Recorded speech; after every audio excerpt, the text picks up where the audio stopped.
Level 1. The tiro, raw recruit. You are holding a wooden sword. It is heavier than it has any right to be. That is the point. You are standing on a dusty training ground outside the fortress walls at dawn, and your arm is already shaking. The instructor hasn't looked at you yet. To him, you are not a person. You are a problem that Rome has 6 months to solve. Your days are the same. You stab a wooden post until your shoulder stops working. You march 20 miles in full kit and then you dig. Every temporary camp the Legion makes needs a ditch and a rampart before anyone eats, and you dig yours first. You are rebuilding your body from the foundation up, because the body you arrived with is not the body Rome needs. The senior soldiers walk past without looking at you. You do not make eye contact with the centurion. You have learned this the fast way. On the day you swore the oath, you felt something. Pride, maybe. Then you did the math. You will be 43 years old when Rome gives you back. You stop doing the math after that. Level 2. The miles gregarius, common soldier. They take the wooden sword and hand you iron. The gladius sits on your right hip and you're aware of it every second of the first week. Then it becomes part of your body. That is also the point. You share a room with 7 men. You eat with them, march with them, sleep close enough to hear them breathe. You move as a unit called a contubernium, and you will spend more of your life with these 8 men than with anyone you have ever loved. In the testudo formation, your shields lock overhead, and the world goes dark, and you move forward in that darkness, and you trust the men on your left and right with a completeness that has no civilian equivalent. You build roads, you construct aqueducts, you lay siege works. Half your service is engineering, and the other half is waiting to use what you built. The Legion is a machine that constructs civilization and destroys it depending on which direction Rome is pointing this week. You do not sit in the presence of a centurion. You have seen the vine staff used. You do not need to see it again. The pay looks right until you see what Rome takes back. Equipment, food. The burial club, which you pay into because men in your profession need one. What reaches your hand is less than what was promised. This is understood and never discussed. Level 3. The immunes. Specialist. A centurion notices you can read, or that your hands are steady enough for surgical work, or that you understand the mathematics of a bridge crossing. He pulls you aside after assembly, and the trajectory of your service changes in that one moment. You are now exempt. While your contubernium digs post holes in the afternoon heat, you are calculating load tolerances for a river crossing or recording casualty figures in the duty ledger. You do not touch a shovel. This is noticed by everyone. You still fight. The exemption covers fatigue duties between engagements, not the engagements themselves. In battle, you are in the line like everyone else, doing what every man in the line does. But between battles, you live inside a different kind of Roman day. A man from your old contubernium passes you once carrying a post-hole digger. He doesn't say anything. You don't say anything. The gap between you is not spoken. It is understood. The catch comes later. You are now indispensable in a way that makes you harder to release. Common soldiers have discharge dates. Specialists get retained. The empire always needs surveyors. Your 25 years becomes a negotiation you did not know you were entering. Level 4. The tesserarius. Watch officer, you carry a small clay tablet. On it is written the night's watchword. You are the one who distributes it, who checks the sentries, who walks the torchlit perimeter of the fortress at 3 in the morning, making sure 5,000 sleeping men are still alive. The tessera is your whole job in one object. If it leaks, if an enemy uses it to walk through your gate, every inquiry starts with you.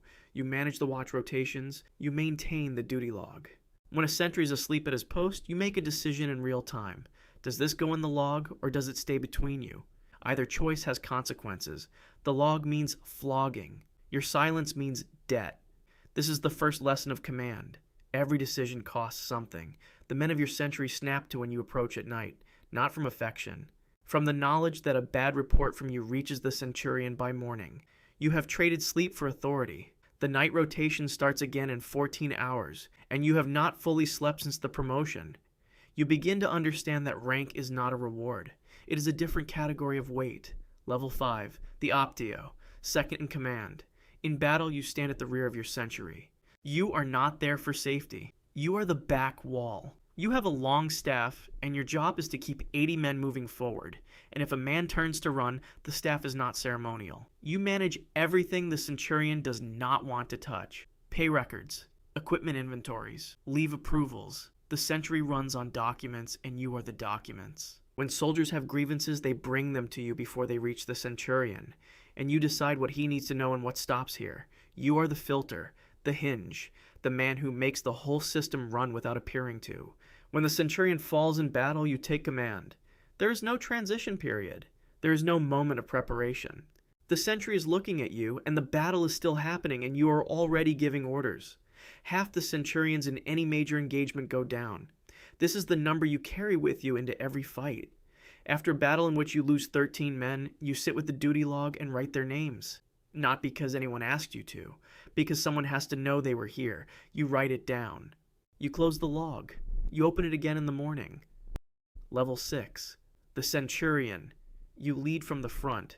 This is not a slogan. You are in the right of the front rank, and your men find you by the crest on your helmet, which runs sideways across the iron so they can spot you above the line from 200 yards. The enemy can also spot you from 200 yards. This is the bargain.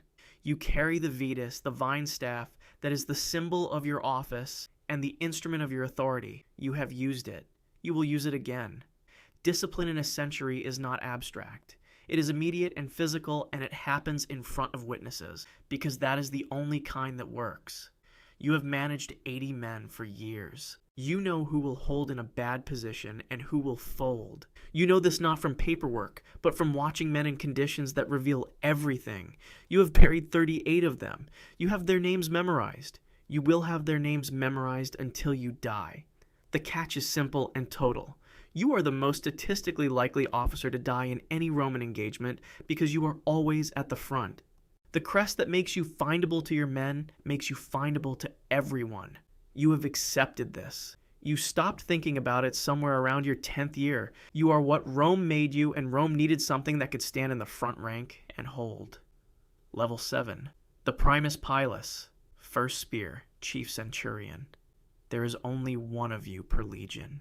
You sit at the war council, and the tribunes around you are young men from senatorial families who have been soldiers for 18 months. You have been a soldier for 23 years. You can see the plan failing before they finish describing it.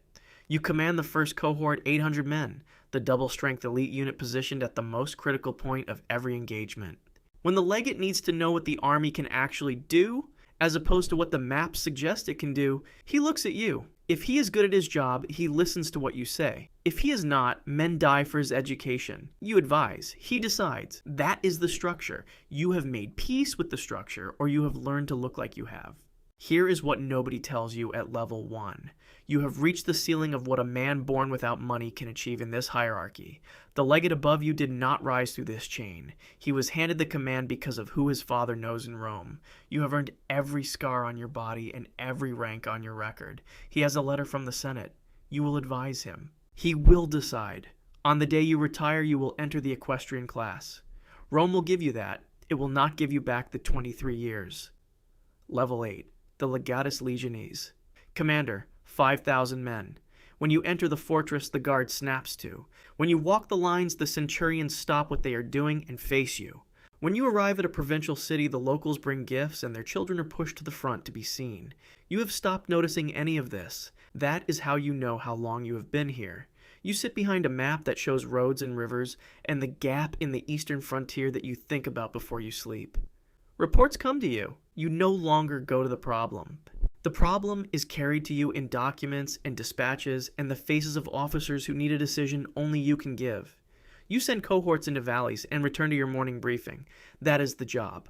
That is what the red cloak and the empty distance between you and everyone else actually means. A dispatch arrives from Rome.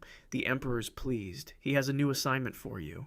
You read it and you understand something that took you 30 years to learn. The men who win brilliantly attract attention from Rome that is not always gratitude. Emperors sleep poorly next to successful generals. You have become visible in the way that the most capable commanders in Roman history eventually become visible. You fold the letter.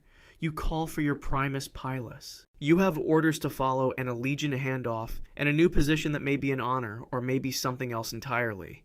There is no way to know which until you are already inside it. This was always true. From the wooden sword to the red cloak, it was always true. You chose this life. Or rather, Rome chose you for it, and the difference stopped mattering somewhere around the 10th year, and you have not thought about it since.